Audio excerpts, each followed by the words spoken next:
There's three legs to the stool of capital preservation, the way we see it. First of all, cash flow. Cash flow is king, right? While the property is cash flowing or the business is cash flowing, you don't really care what happens to the value of it as long as you're holding it, because it's producing income for you. The value of the property only matters when you're going to sell or refinance it. If you have the right debt in place, meaning you have long-term debt, longer than what your business plan is, that allows you to come in and don't put yourself in a position where you are forced to sell or refi, right? If you have a 3-year loan and you have a 3-year business plan, everything needs to go perfectly and right. You need to execute perfectly. Nothing can go wrong, because on year 3, you might find yourself in a scenario where, well, maybe you didn't add enough value. You can't really refi because whatever, the environment at that point doesn't make sense. People are not lending, and the property has maybe lost some value even. Then you're done. You're doomed. You lost money.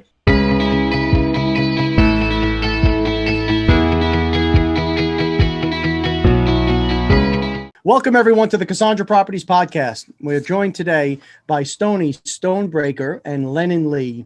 They are the owners of Passivo Real Estate Investments. They're based out of Miami. These are two entrepreneurs in every sense of the word that have pretty remarkable stories. Guys, thanks for taking the time to join us today. Thanks for having us, man. Glad to be here. Well, it's our absolute pleasure.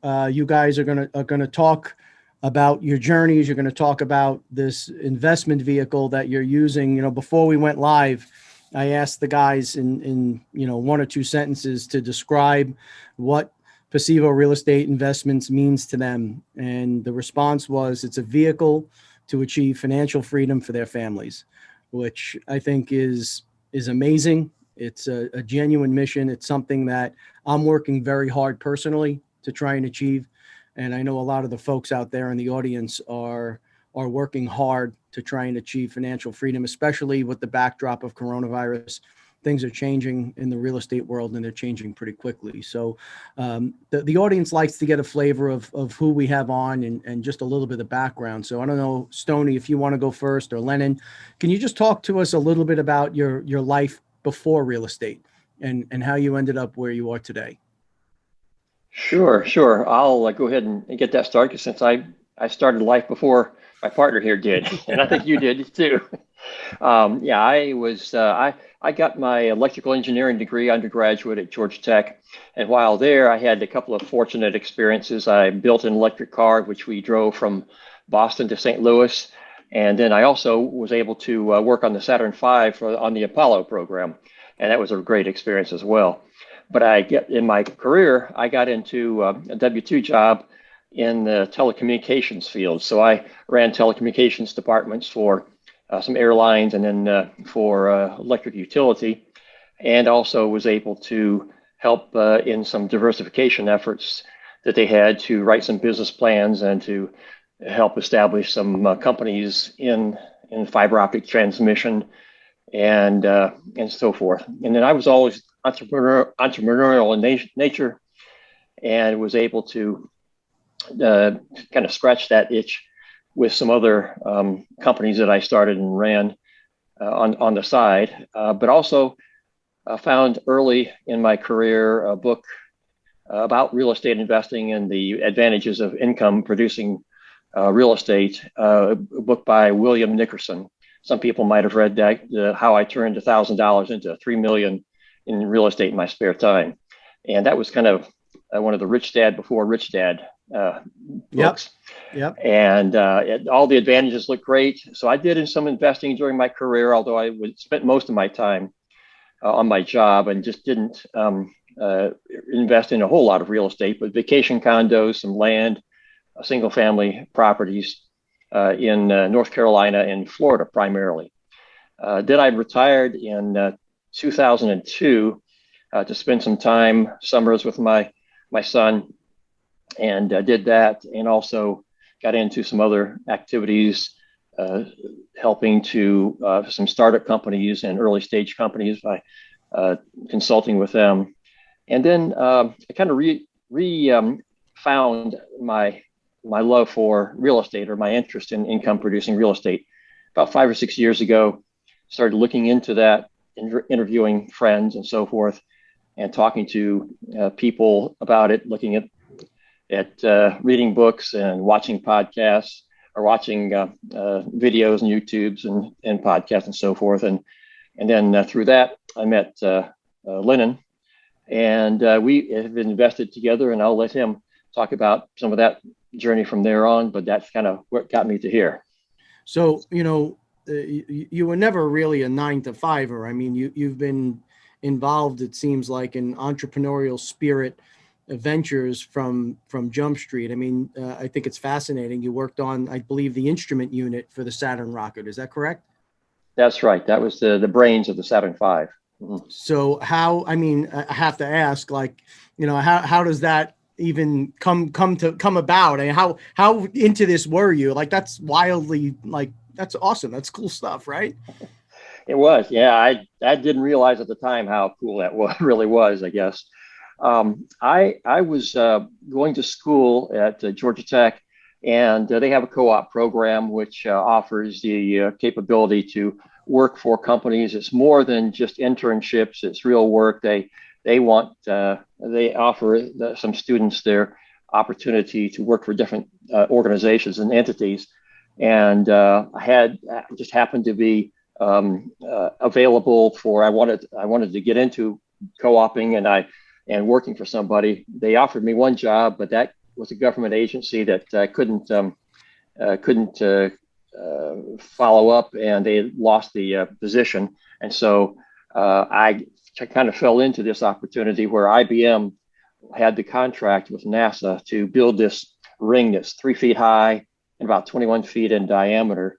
It has all of the instrumentation, the computers, such as they were, and the communications, the air-ground communications on the Saturn V rockets for the Apollo missions.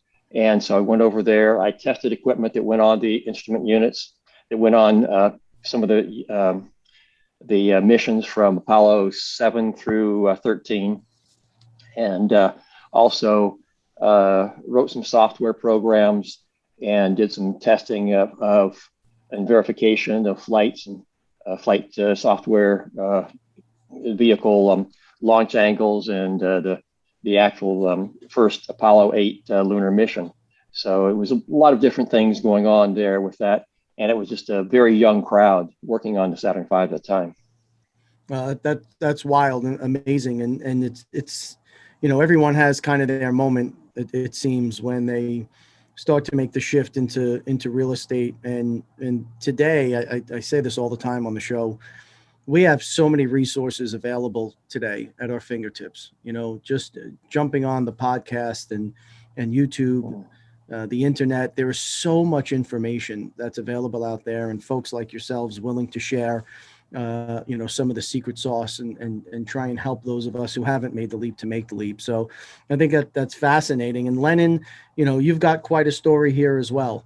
Why don't you just give us a little background? Sure. Well, it's been a little bit over 11 years since I moved to the US. I'm originally from Venezuela. I'm also an engineer. I graduated in Venezuela for telecommunications engineering. Never really worked on telecommunications or anything like Stony, but then moved to Miami, went and did my master's in engineering management, and started working for a labels printing company down here for a couple of years, doing supply chain and logistics for them. Never really liked it. My boss hated me. I hated my boss. That didn't really pan out. But all that time, basically, actually, before I moved in 2009, we, when I say we, that's my family and I, we bought a portfolio of properties here in Miami. We had a piece of land. We had some single families, condos as well. And I was basically managing the portfolio for the family while I was working.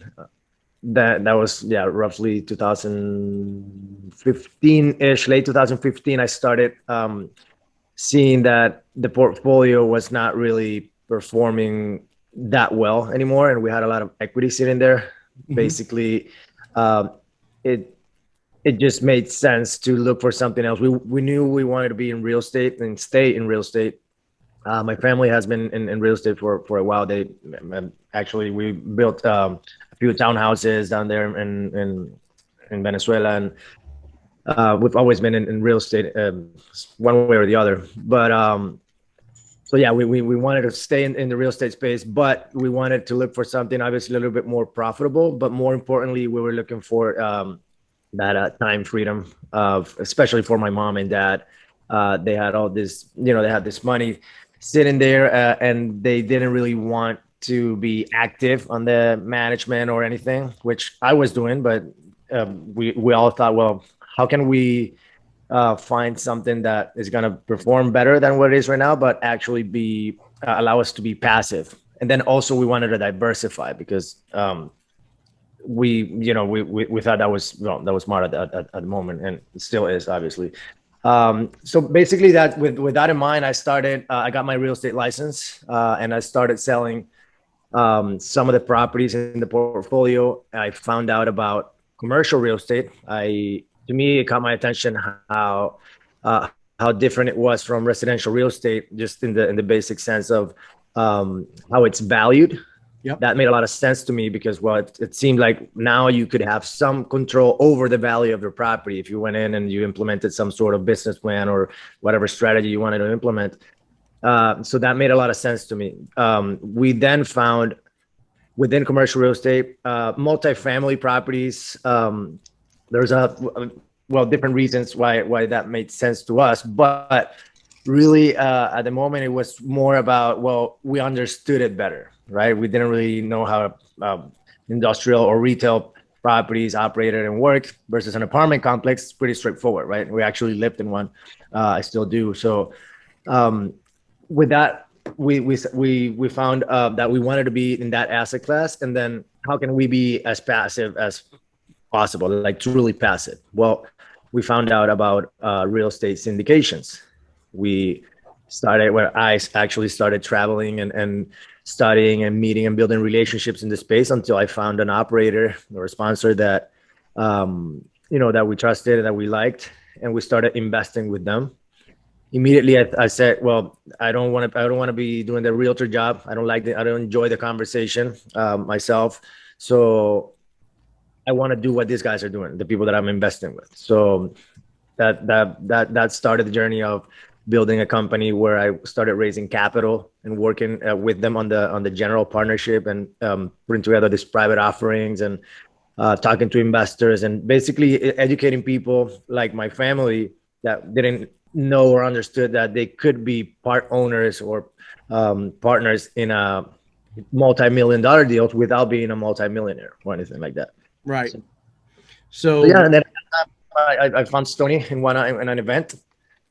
We invested together in one deal, then a second deal, third deal. We did a few deals together, and then we started Passivo real estate investments about a year ago to basically formalize our partnership. So pretty remarkable, right? Fast forward 11 or 12 years after you've come to this country, and now you're sitting on a company that includes, between LP and GP investments, from what I understand, more than 2,000 units in a portfolio that's pushing 200 million.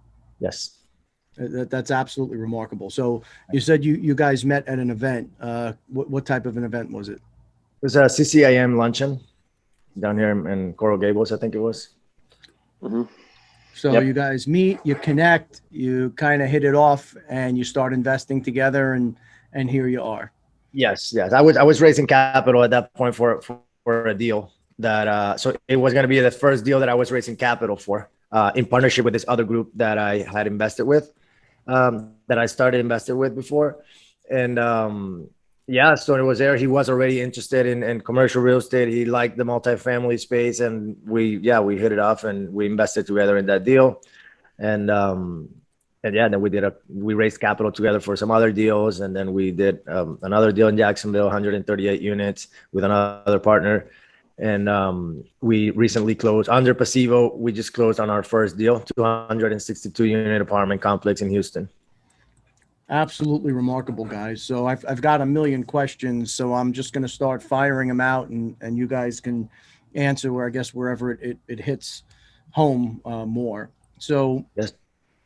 Raising capital for syndications, you're sourcing the deal first, or are you cultivating investors on the prospect of a deal to come? Right. So at Passivo, we have a unique approach to a little bit different than your regular real estate investment or syndication company, where on one hand you have sourcing deals, talking to brokers, and obviously analyzing the deals, making sure that you identify an opportunity, and then on the other hand you raise all the capital for that deal, and then maybe you are investing in different markets, right? For us, our model, we look at, like I always say to everyone, we are passive investors or limited partners first before anything else. And that's how we look at everything that we do. And that's how we're trying to build our company around the understanding that we are passive investors. And that's what we want to be, again, above everything else. So one of the biggest risks in commercial real estate, specifically in the type of deals that we do, at least a controllable risk, is the execution of a business plan. How well can you execute? What's the business plan? And who's the team behind it? What's the track record? And so the team is very, very important. So we thought, well, we know we can diversify across different markets, even asset classes. But the most important thing to do as a passive investor is to build relationships and spend a lot of time and effort building a relationship with different teams, meaning different sponsors or syndicators. And we're going to be using those terms interchangeably as we go.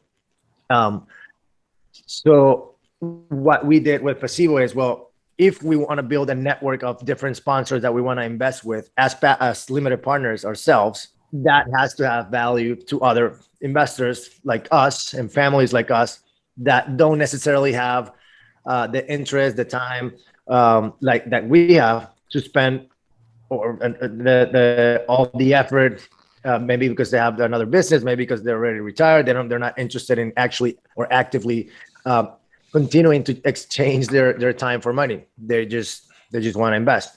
So for those people, we built Passivo, that is a company where we, on one hand, yes, we're raising capital from accredited and some non-accredited investors. And then on the other hand, our deal sourcing, it's not directly from us. What we're doing is we're partnering up with other operating partners or other sponsors in the markets that we want to be in. So they source the deals, they identify the opportunities, they put it in front of us and say, hey guys, we have this deal under contract or under LOI. We've been awarded the deal, whatever. And do you guys want to join forces on this? We look at the deal, we do our own third party with our team underwriting, and we analyze the opportunity. If it's something that we would invest in as limited partners and as passive investors, then we would say to them, okay, cool, we like the deal, let's join forces. And at that point, we become one with them, and it's one big sponsor team. But that allows us to diversify. And then on the day-to-day operations, when we close on the deal, we allow them to run point on the actual day-to-day operations, because, well, that's the reason why we partner up with them. They're local experts, right? So that allows us to tackle more deals, better quality and more quantity eventually. Okay, so you're investing alongside the GPs or operators. They're sourcing it. They're doing their own internal underwriting. They've got a vision for the property. They come to you guys. You run it through your process. You measure up and make sure that the returns are going to work for your investors. Now, how does the partnership get split? Who's the controlling partner? Is it a true 50-50? Are you setting up a new parent LLC, and who's calling the shots? Right at the end of the day, markets change, there's diversification, decisions need to be made. Who's actually running the day-to-day? Right. Well, it depends on the deal, right? We have deals where we are running the day-to-day operations. We're doing the asset management. We found the opportunity, and we brought other groups like ours to join forces with us. Maybe they brought their investors, and we are calling the shots and running point on the day-to-day. Some other deals, it's the other way around. We are basically supporting the operations. We definitely 100% are general partners on these deals. That's something that's very important to us, because it allows us to be so we have a seat on the table. We are involved in the asset management somehow. We're providing our own expertise and our own set of value to depending on the deal, right? Some sponsors that we partner up with have maybe they find value in us trying to drive more traffic to the property, right? We know a little bit. We have some, for example, we have some practices in one of our properties that have driven a lot of traffic to that property, and we implement that or can implement that on other deals. So it's on a deal per deal basis. Ultimately, it's like I mentioned at the beginning, it's one big general partner team that everyone has their own responsibilities. Obviously, we're running all the investor relations and investor communications with our investor base, of course, and they are doing whatever they do best. But it changes from deal to deal. Typically, how much capital are you requiring? Let's say you're working with an operator where they found the deal, they brought the business plan, they brought the real estate transaction, they tied the deal up. How much capital, if any, are you requiring from that partner in these transactions? Well, actually, what we like to do is to be all the general partners to be invested in the deal as limited partners as well. Okay. Right? So, and this is something that's very important for our investors as well. Like how much skin in the game do you guys have? Yep. So obviously these are large deals, so it's gonna and they vary depending on the deal size, but it could be from 1 to 5% of the equity comes from the sponsors, and meaning our team and our partners. Okay. So you're then going out and you're securing traditional leverage. You're going out and seeking non-recourse or recourse debt. All non-recourse. Typically, it's going to be long-term debt. I would say half of the portfolio have fixed rate debt, and the other half it's floating. But we typically finance around 75% loan to value, and we're again typically going with long-term debt provided by Fannie Mae or Freddie Mac. For example, their latest loan that we got, 75% loan to value on the Houston property. That was a 4 years interest only that we got. We got a floating rate of, what is it? So I think it's SOFR 2.45 altogether. SOFR plus 2.44. SOFR plus 2.44, which is crazy good. We still, when we have floating rate on the loans, we typically buy a cap on the interest rate, so that if interest the environment goes up, then we are safe under a certain percentage. In this case, it's 5%. We can't go above 5%. So we're pretty happy with that type of debt, and it's all non-recourse. We do have some bridge loans on one of the properties that we're selling right now, and I think another one as well.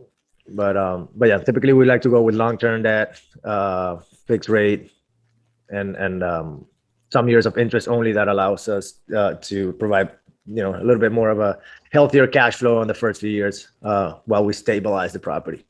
So I might add that the term of the debt is longer than the business plan calls for. It might be a 3 to 5 year or 3 to 7 year life that we look for in a business plan and in the project, and so our debt might be 10 years, like this past Houston deal.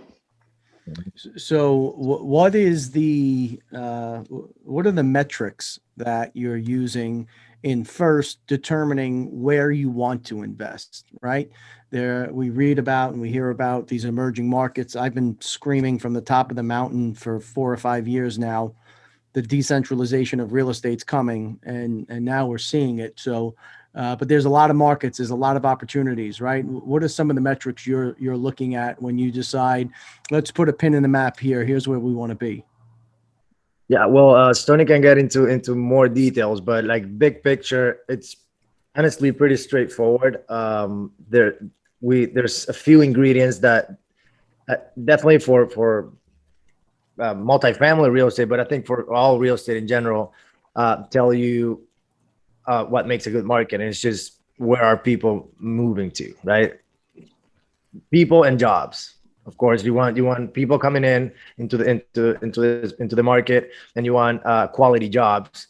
to obviously support them and their lifestyle, right? So um, those markets, well, Texas and Florida I've seen an influx of people crazy, well, from New York, California, and we like those markets primarily, but we are interested in a few other markets in the Southeast that, again, have been have had population growth and job growth, and we also like to see diversified markets, meaning the economies are, let's say, no one industry has more than, say, 20 to 25% of the whole economy. Again, pretty intuitive stuff, right? Like, you don't want to be in a market where it's all tech jobs and maybe all the tech companies move to Yep. some other city just for whatever reason, right? Or tax reasons or whatever. And now you found yourself in a town where no one's left and no one has good jobs. So obviously no one can buy or rent your product. So again, that's pretty straightforward stuff. Then we look at some other stuff as well. Like, Stony, I don't know if you have some other stuff in mind that you want to share. Well, I think that that's the basic demographics that we like to see. And we also like to see, a good tax climate, the business tax climate, and landlord-friendly laws, not necessarily, against tenants, of course, but because we like to make sure that our communities are welcoming to tenants, and we try to do a few extra things there. But we certainly don't want to get caught up somewhere where we have very strong restrictions on the laws for landlords, and so we stay out of those places. So it generally takes us in the Southeast, and we prefer not to go out west. There's places like Tucson and Phoenix, Scottsdale, and things that people like. Even Boise and Salt Lake City are popular these days, and in Colorado, but that's a little further away. We like to be able to get to our properties to be on site, to have some surprise visits, and also to have some scheduled visits to see the property and make sure, especially early in the days of the ownership, where we're executing a business plan that is typically trying to improve the property, which is one of the real benefits of having multifamily, by having a controllable asset there that you can add to the value of it. So, Stony, the the number one reason that I was citing the decentralization of real estate out of all the major cities, again, years ago, was the traditional metrics we used to look at when evaluating the deal were primarily centered around just the business terms of the deal, right? There were some outside factors about job growth, but when you're in the major cities, that was for a long time fairly consistent growth, right? So what I started to see was the legislative threats. That was something that nobody was talking about. And our investors, we started telling them, get out of multifamilies. The legislation is changing very quickly. The way that you can invest and take deductions in New York has changed significantly. Just today, I got word that up in Albany, I believe it's called the Good Cause legislation. In Albany, they passed legislation today that in that city, it's a city ordinance for now, but I'm hearing that other cities in New York are already looking to adopt it. Essentially, if a tenant's lease is up, you no longer can remove them from the apartment. They have rights to the apartment after the lease, and they're capping what you can raise them. So, and we're not talking about 50-unit buildings. We're talking about 4 families and up. Yeah. And Wow. while tenant protections is something that I think any decent human has got at the top of mind, and we all want to be responsible, and we all want to make sure that we're providing a nice place for people to live. At some point, the legislative threats start to cut against the investors so much that it's just tough to pencil these things out anymore. I think that's in large part why you see Divco West and Blackstone buying, $1 billion, $2 billion, $3 billion in single family residences now, right? Because they're trying to get away from those legislative threats. So I applaud you guys for getting ahead of the curve there and recognizing that these were, I wish we could have talked a few years ago because nobody was listening to me back then, but those are real challenges. So, as you're picking these properties, can we talk a little bit about what you're looking for, cash on cash returns, or the overall cap rate? What are some of the metrics that are important to Passivo as you guys kind of refine your investment strategy? Sure. So really at the core of what we do, we have capital preservation, right? So everything we do, the way we structure the deals, the markets that we invest in, the type of deals that we invest in, the asset class, everything comes with capital preservation in mind. Basically, well, I always tell the story, but it's like my mom once told me, "Hey, listen, okay, you do your thing, but for like, just don't lose my money, right? Then you can talk about how you're gonna grow it, how you're gonna manage it, all that good stuff. I don't care, but just don't lose my money. I'm not I'm not working any longer." So with that, Stony basically, shared that vision with me. Okay, how can we, first of all, don't lose money, our family's money, and then how do we, of course, have it work for us, and how do we grow it and try to, build a legacy for future generations. Um, so with that in mind, the type of deals that we look for before we get into the actual numbers or metrics that we want to see. Um, we want to see a deal that it's a stable property, cash flowing property. We typically are investing in workforce housing. We like to call it sometimes we call it gray color, which is, well, not blue, not white, just somewhere in the middle. And workforce housing, Class B properties, typically built in the 80s or 90s on average. We have 2,000 plus properties, and we have 70s properties as well, but typically on that range. And we want a business, because ultimately we're buying a business that is cash flowing from day one, but that might be underperforming, or at least has the potential for some value to be added. Okay. With that in mind as well, then we want to have the right financing on the debt side, and we want to make sure. So there's three legs to a stool of capital preservation, the way we see it. First of all, cash flow. Cash flow is king, right? While the property is cash flowing or the business is cash flowing, you don't really care what happens to the value of it as long as you're holding it, because it's producing income for you.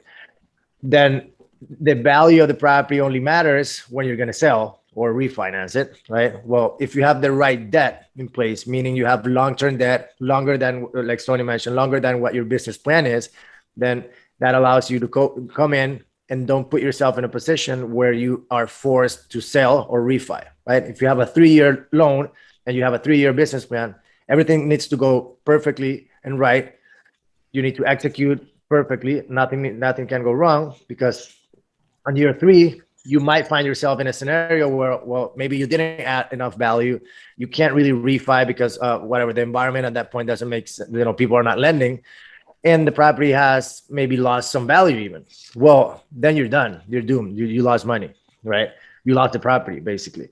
And then the third leg of the stool is, even at the expense of some that the returns suffering a little bit, we like to go in with more equity than typically necessary. Not only in reserves, but if we want to implement and add value to a property, we want to have the equity from day one to be able to do it, and not have to do it out of cash flow.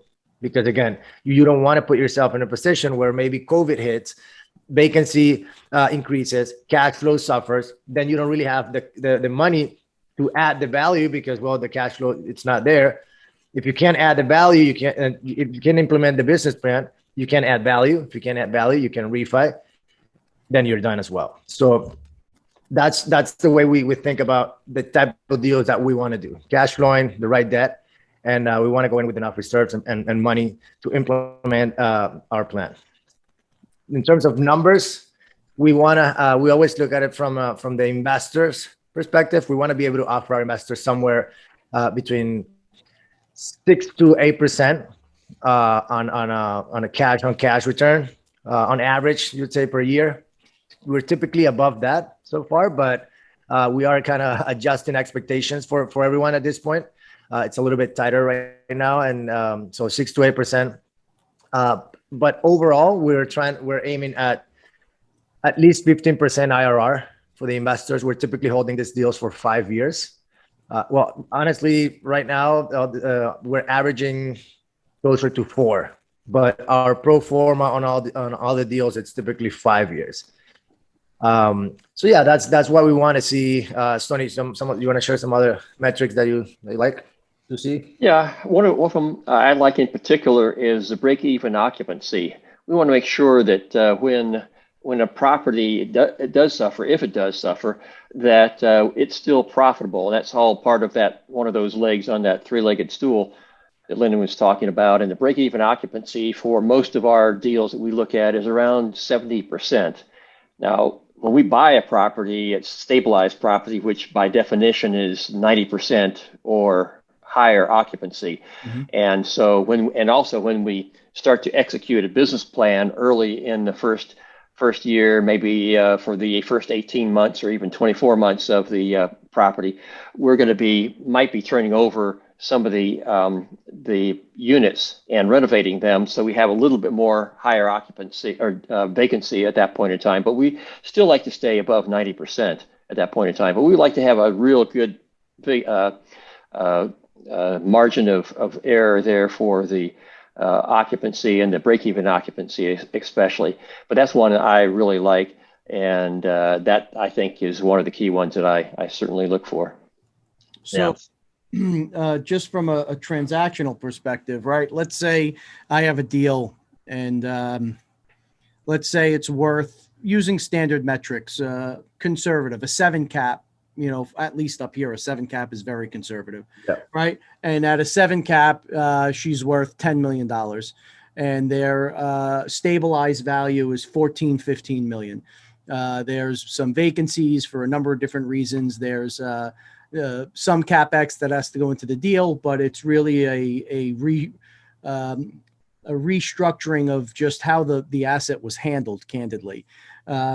I come to you guys and I say, hey, I've got this deal. It's worth 10, stabilized. It's worth easily 14, 15 million. I need 24 to 36 months to stabilize. I want to do a deal with you guys.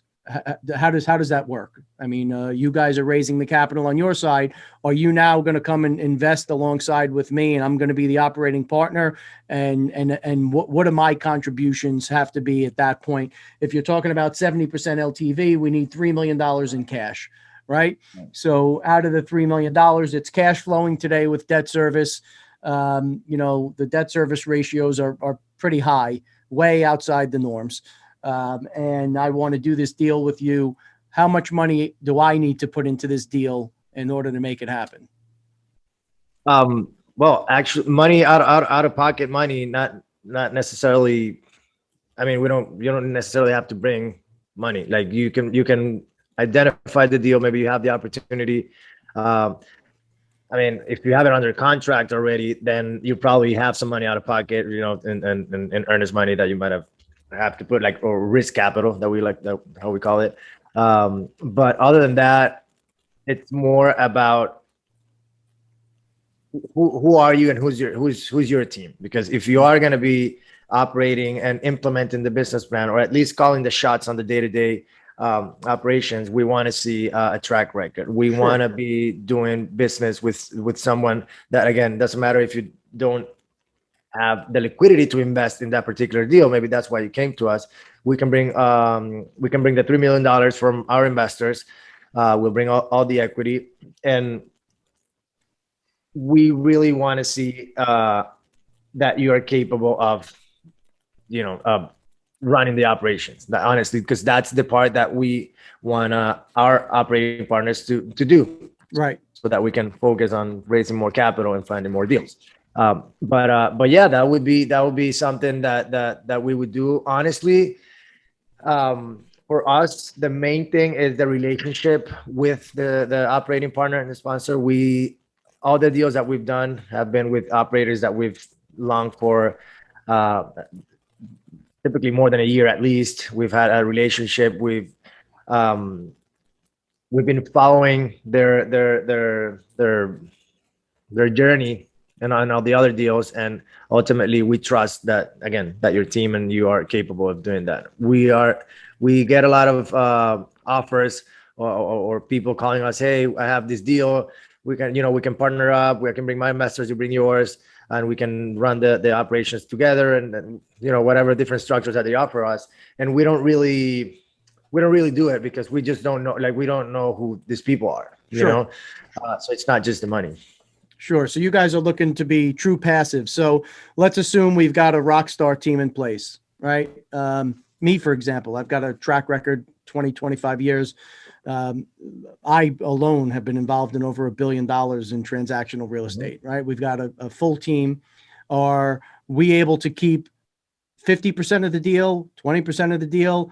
Is it a 50-50 relationship? I'm trying to speak to some of the folks out there because deal pipeline, some of us have great pipelines and we're looking for folks like you to bridge the gap. Yeah. So depending on how on who the operator is going to be, we could say that somewhere around, like, let's say, for example, if we co-sponsor a deal, you run the operations, we take care of the investors and all the other stuff, or whatever other value we're going to bring. Yeah, 50-50 would make sense. We bring all the capital from our investors, you bring the deal, you run it, and of course we have different responsibilities, but mainly big picture wise, that would be somewhere around that 40. I mean, if you're a super experienced operator, rockstar team, that we really want to work with you, then we might say, well, we bring all the capital, instead of 50%, we'll take 40 or 35. Well, it depends on the deal again, right? Sure. But something like that, what makes sense for us. Yeah. And now, do you guys want to be at that point? So let's say I had told you it's 24 to 36 months to stabilize. We go ahead and we hit our marks, we stabilize. Year 5 rolls around. Is there a point at the end of the fund where you guys want to be cashed out and you want to refi cash out, or you want to sell the property? Or if it's performing, do we want to stay in this thing? At the end of the day, there has to be an end date, right, for your investors to recoup their initial capital. So what does that look like? Yeah, so we found that for the type of deals that we do and the type of business plans that we have for these deals, 5 years allows us for maximum IRR. Okay, so after year 5, so we typically add or implement the plan or add all the value that we can add in maybe 18 months to 24 months, maybe a little bit more sometimes, depending on how big the property is. But roughly 2.5 years, we've added all the value we're going to add. So then we hold it for another 2.5 years to obviously take advantage of the cash flow. At that point, it's obviously better.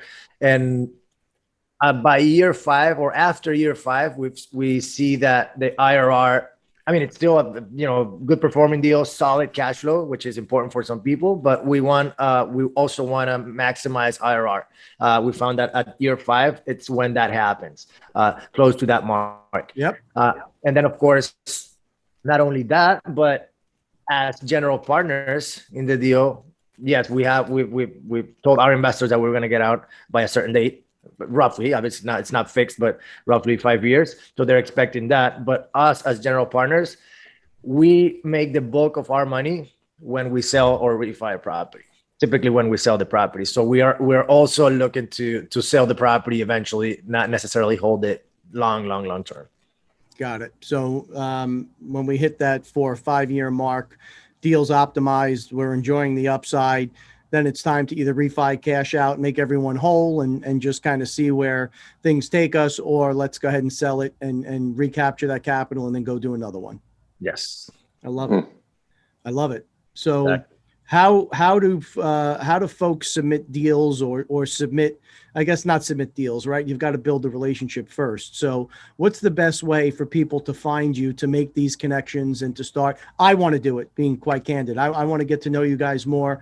We've got access to a constant pipeline, being that we're on the commercial side and we've got a full service brokerage. So, for that next step, we're always looking for partners like this.